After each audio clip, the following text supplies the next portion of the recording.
In the ancient city of Argos, Theras grew up fearing the god's wrath, hearing tales from the priests of an eternal underworld, a hell where souls would burn forever for not accepting their faith. The Holy Book commanded brutal punishments like stonings, and it was said that anyone who dared question these teachings risked this eternal fire. But Theras, troubled by these teachings, always felt a growing doubt. One day, Theras had a vision and witnessed a horrific event that shook him deeply. A man named Ethos was condemned for working on a holy day. The high priest declared, "He has insulted the gods, and the Holy Book demands justice. Let his punishment be a reminder. The fires of hell await those who disobey." The people, out of fear, gathered around him, stones in hand. As the first stone struck him, his arm shattered instantly while one of his jagged bones pierced through his skin. Then another stone was pelted at his face, bashing his skull in.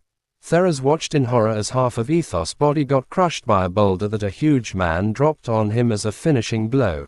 His blood-curdling pleas for mercy were drowned out by chants of obedience.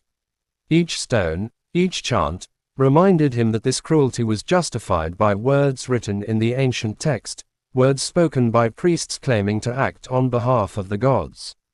But in that moment, Theras couldn't reconcile this brutality with any sense of justice.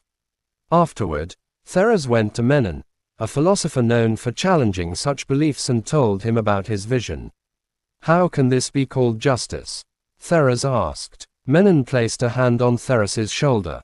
"Theras, true wisdom is found in questioning. The Holy Book, they say, is absolute. But think, if a God truly embodies justice, how could that God demand such brutality for minor offenses?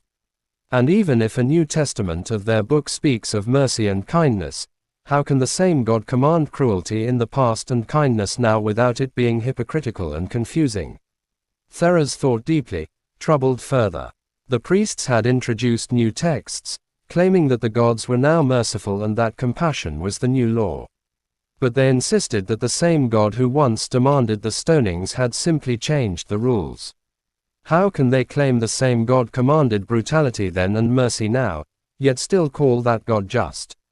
Theras asked. Menon's eyes narrowed. They claim it was a different time, that the commands of cruelty were justified then. But justice does not shift with time.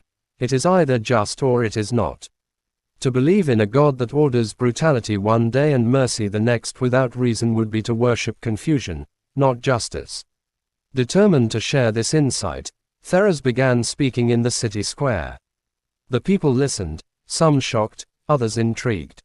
Theras explains, "The priests say these commands to stone people were right for a different time, but true justice does not change with the winds of history. If we accept brutality as just for its time, we betray our own sense of right and wrong. Books, no matter how sacred, cannot replace the reason and compassion we hold within." A few in the crowd protested, but more began to see the wisdom in Theras's words. They realized the contradictions, the confusion they'd been taught to ignore. They saw that if they followed a teaching only out of fear, it wasn't true faith but submission to fear itself. Over time, Theras's courage spread through Argos. People began questioning, thinking for themselves, choosing compassion over fear.